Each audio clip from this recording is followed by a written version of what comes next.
Bem, agora nós temos aqui, segundo o meu roteiro, um espaço para perguntas e debates. Enquanto os eminentes colegas encaminham alguma pergunta, eu vou aqui fazer uma provocação para a doutora Deise, a propósito de uma notícia da Folha de São Paulo, terça-feira, 27 de junho de 2017, câncer tem tratamentos desiguais no SUS. Terapias diferentes e abaixo do padrão de qualidade definido pelo Ministério da Saúde são oferecidas pelo país. Estudo nacional quis saber se os centros de atendimento têm diretrizes coerentes com as regras federais. E aqui, então, entrevistada uma paciente, enfim, que expressa a sua frustração, porque foi tratada de um jeito assim ou de um jeito diferente. E, enfim, achei a questão bastante interessante e, claro, assim como leiga aqui no funcionamento, de pronto percebi que é a questão dos CACONs, os NACONs, que são livres para incorporar e tratar os pacientes conforme as suas diretrizes específicas. Então, passo à doutora que pudesse nos dizer alguma coisa sobre isso. Então, doutora Marga, acho que uma das grandes questões que tem nos levado, especialmente, né, a questão da judicialização, como eu tinha mencionado. E é exatamente isso. A matéria nem traz a diferença do tratamento do câncer no SUS e fora do SUS, o que já tem, né, bastante questionamento acerca disso. Como o mesmo câncer é tratado de forma diferente entre os CACONs e os NACONs, e é justamente por essa condição, de que cada CACON é livre, né, ou NACON, para definir a sua terapia, né, de que forma vai tratar aquele paciente. Algumas diretrizes do Ministério trazem como isso tem que acontecer, mas existe mesmo essa liberdade. Existem 228 serviços no país que tratam câncer, e com uma diversidade, né, enorme de protocolos. E como a APAC tem esse valor, né, a matéria traz isso até como exemplo, um câncer de pulmão paga-se R$ 1.100, né, para esse tratamento. O câncer de pulmão é um dos que tem uma diretriz estabelecida pelo Ministério, inclusive com 2 medicamentos nessa linha a gente fala dos MABs e dos NIBs, né, pelo menos o final todo mundo sabe falar igual, né?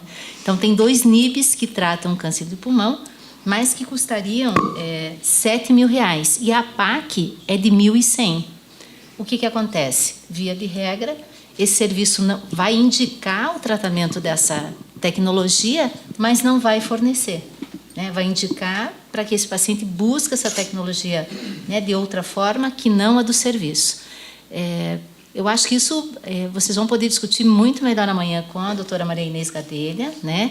Porque o que o Ministério coloca, e daí talvez a Eliette pode me ajudar, é justamente isso, que pelo protocolo estabelecido, não são todos os pacientes, e a gente volta naquela questão de escalonamento de uso de drogas, todos os pacientes que teriam necessidade ou que teriam benefício com o tratamento dessas drogas, né, mais novas ou essa tecnologia mais avançada.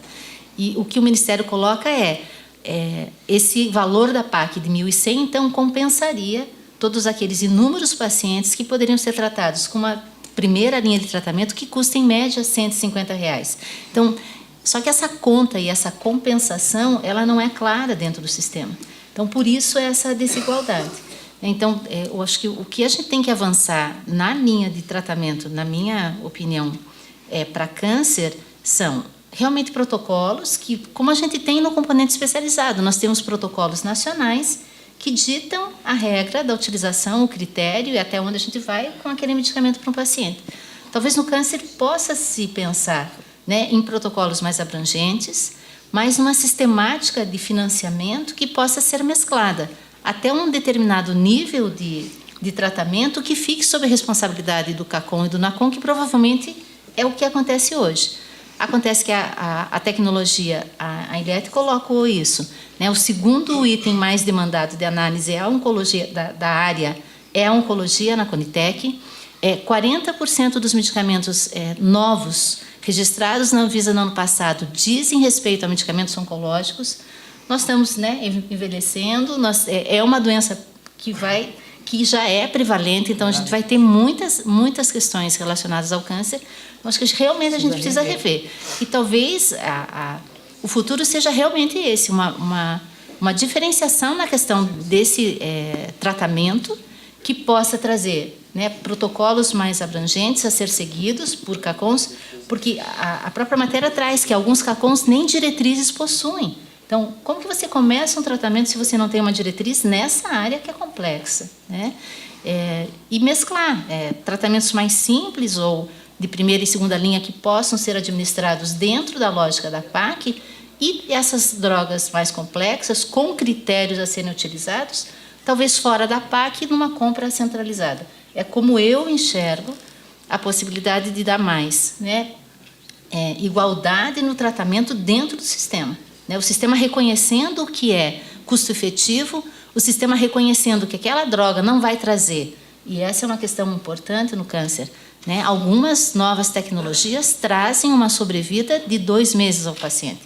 Aí a gente pensa, puxa, 2 meses, se fosse, né, uma pessoa da minha família, vem essa questão, mas o que é custo efetivo? Né? No que a gente vai investir em tecnologia, pensando em saúde pública, para que a gente tenha algum ganho em relação a esse tratamento. Não sei se me estendi. Muito bem. Mas... Aqui a colega ali. Perdão, eu não percebi. Por favor, obrigado, doutor. Até para seguir nessa mesma linha, são 3 perguntas rápidas relacionadas justamente a essa matéria. Em primeiro lugar, onde é que nós podemos encontrar essas diretrizes gerais que o Ministério da Saúde passa a respeito da prescrição de medicamentos e tratamentos oncológicos? Se eu tenho como ter acesso também às diretrizes de cada CACON, porque parece que são diferentes uma dos outros, né? E, em terceiro lugar, enquanto não existe essa padronização que a doutora sugeriu a respeito de protocolos para a utilização desses medicamentos do câncer, ao contrário do que a gente tem em relação aos medicamentos em geral, como é que fica a situação do juiz que recebe a prescrição de um pedido de fornecimento de determinado medicamento, que é entregue em um CACON, não é entregue em outro? Quais os parâmetros que nós teríamos, então, para decidir se seria aceitável ou não que isso fosse entregue por um CACON ou não? Eu falo, você fala? No meu caso, só que é um questionamento assim que seria muito interessante ser respondido amanhã pela doutora Inês, mas algumas diretrizes já estão no site da Conitec, lá onde você vê protocolos clínicos. Ali tem vários protocolos e diretrizes oncológicas também. Tá? Agora, isso dentro do Ministério. Eu não sei se a Deise sabe falar sobre os CACONs e ONACONs. Do que eu não é a minha área, é doutor Bruno, né? É isso. Doutor Bruno, assim, não é a minha área, né, específica. Eu acho que essa discussão da ONCO cabe bem nessa mesa de amanhã, mas, assim, do que é a prática. Os protocolos estão realmente na Conitec, no próprio site da SAS, que é a Secretaria de Atenção à Saúde do Ministério. Se eu não me engano, eles são menos do que 10, né? E eles trazem algumas diretrizes, justamente, né, em função dos CACONs poderem ter essas diretrizes. Eles não estão disponíveis em local nenhum, assim, quais são as diretrizes por exemplo, aqui do Erasto ou do HC, elas não estão publicizadas. Então, é difícil a gente ter acesso. A própria matéria trata disso. Eu acho que isso seria uma necessidade, né? Se aquele serviço se dispõe a tratar um câncer de pulmão, qual é a diretriz que ele vai adotar? Né? E, de preferência, que houvesse uma uniformidade. As pessoas, às vezes, estão migrando de serviço para serviço porque um trata com uma tecnologia e o outro não trata. Isso não é coerente dentro do sistema.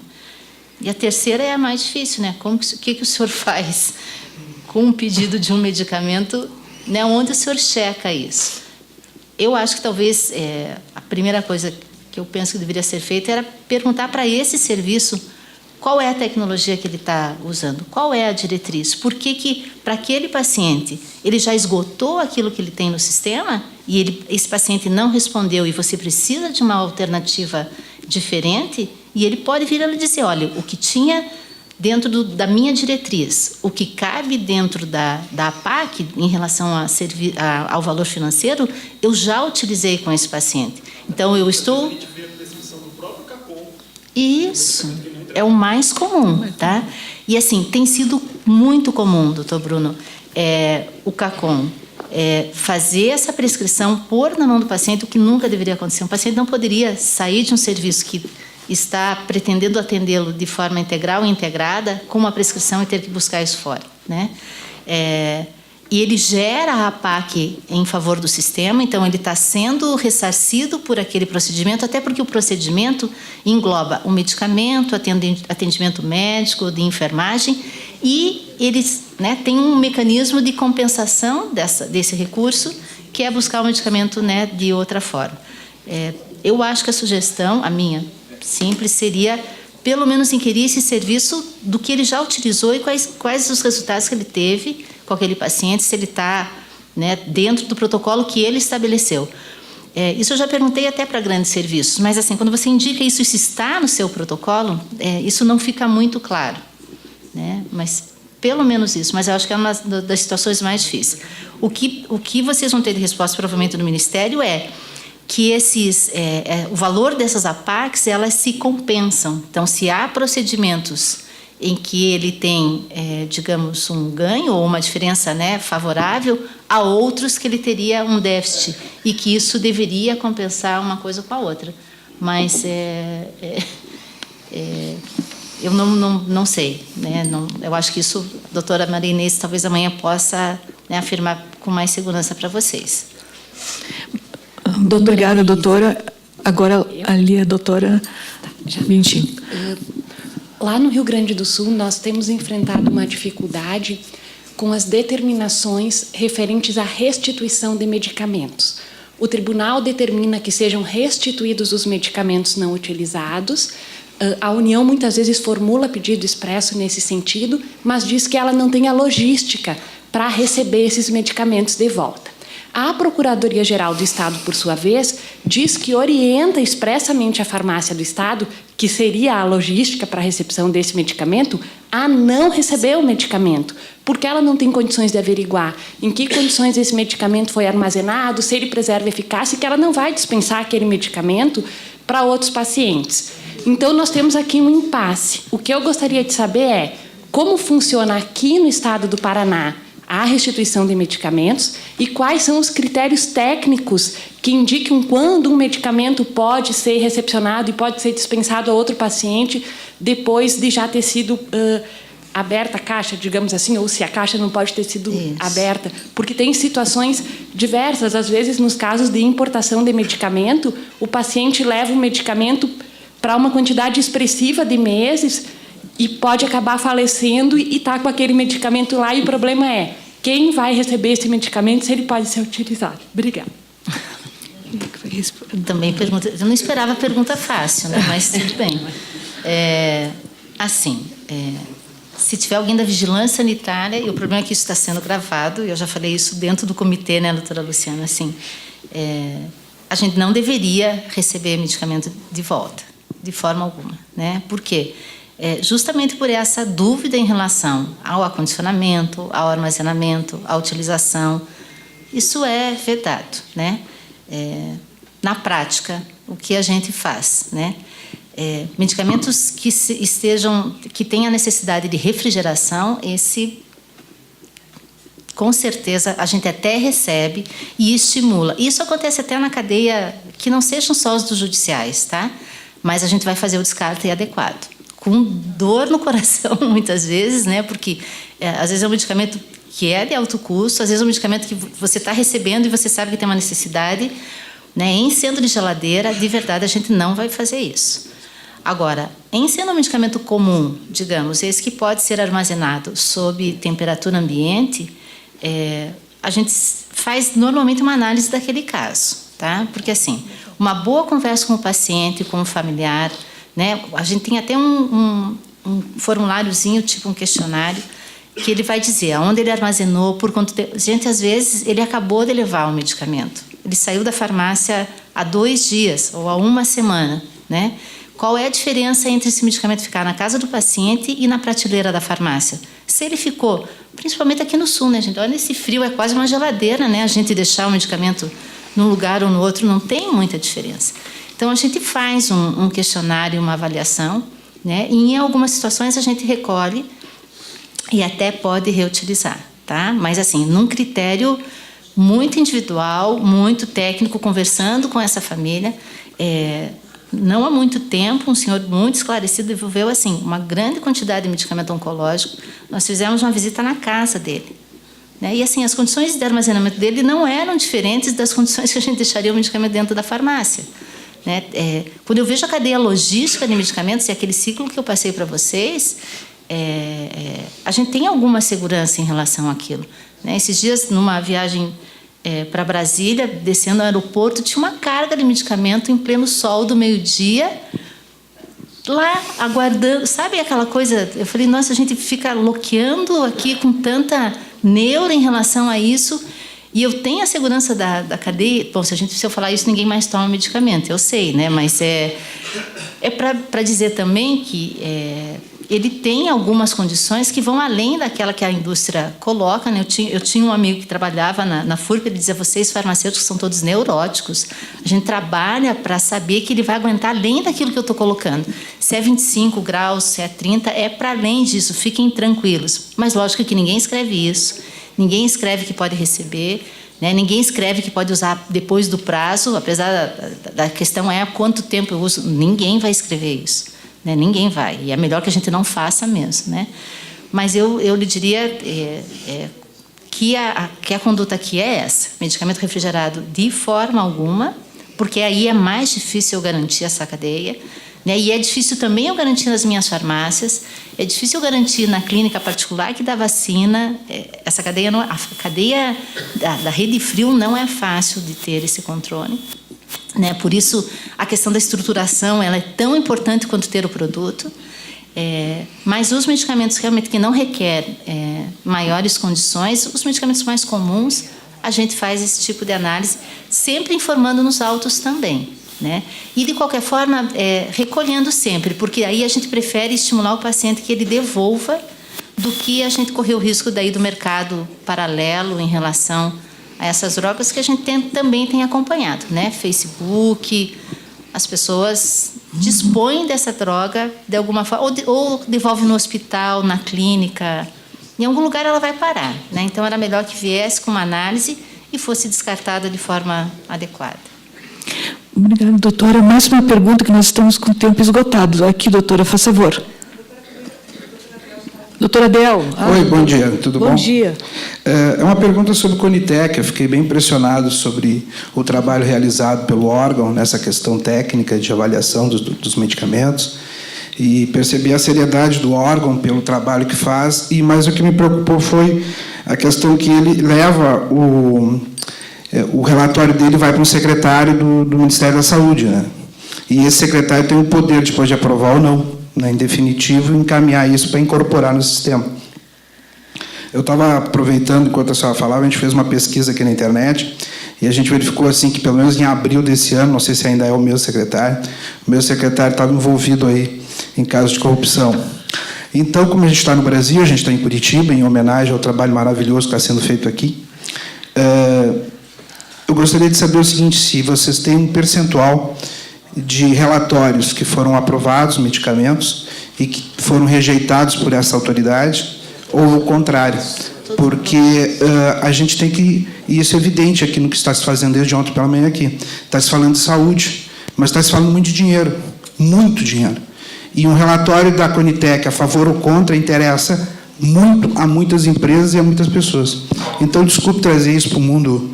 Né, tão mundano, um assunto tão importante para a saúde, mas infelizmente isso existe. Então eu queria saber se há um percentual de decisões que a Conitec toma e que essa autoridade, seja ela quem for de plantão, reforma.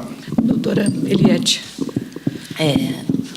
Qual o nome do doutora Adel. Adel? Doutora Adel, quanto aos relatórios de recomendação da Conitec, até hoje, nenhum foi reprovado pelo secretário. Todos os relatórios foram aceitos pelas recomendações da Conitec. Eles entenderam que o que a Conitec analisou e recomendou foi o que tinha nos estudos e de evidências de avaliação econômica e que estavam todos dentro de estudos já publicados e foram todos aceitos, tanto pelo secretário quanto pelo ministro. Obrigada. Pode ser mais uma, doutora? Bom dia. Eu gostaria de saber uma pergunta bem específica para a doutora Deise. Como é feita a aplicação dos medicamentos biológicos para os pacientes de artrite reumatoide aqui no estado do Paraná? Se existem centros de referência para fazer isso, ou de tratamento da artrite em geral, ou se esses pacientes são encaminhados para a capital. Gostaria de saber mais especificamente sobre pacientes do interior, como é feita essa rede aqui. Obrigada. Dentro dos imunobiológicos para artrite reumatoide, tem um deles que é a infusão, que é o infliximab, né? Então, acho que é o que mais interessa essa questão, porque os outros, etanercept e o outro me fugiu agora, eles são autoaplicação e aí não precisa uma infusão, né? O paciente tem mais liberdade de fazer isso. A gente tem alguns serviços, por exemplo, no Hospital de Clínicas e tem também em serviços dos hospitais universitários no interior, mas também, como não existe a obrigatoriedade desse paciente ser do Sistema Único de Saúde, já várias clínicas, por exemplo, aqui de reumato mesmo, fazem a infusão, né? Então, a gente tem isso misturado. O paciente não é obrigado a ir para um serviço público para fazer essa aplicação. Até porque algumas clínicas já oferecem também essa condição.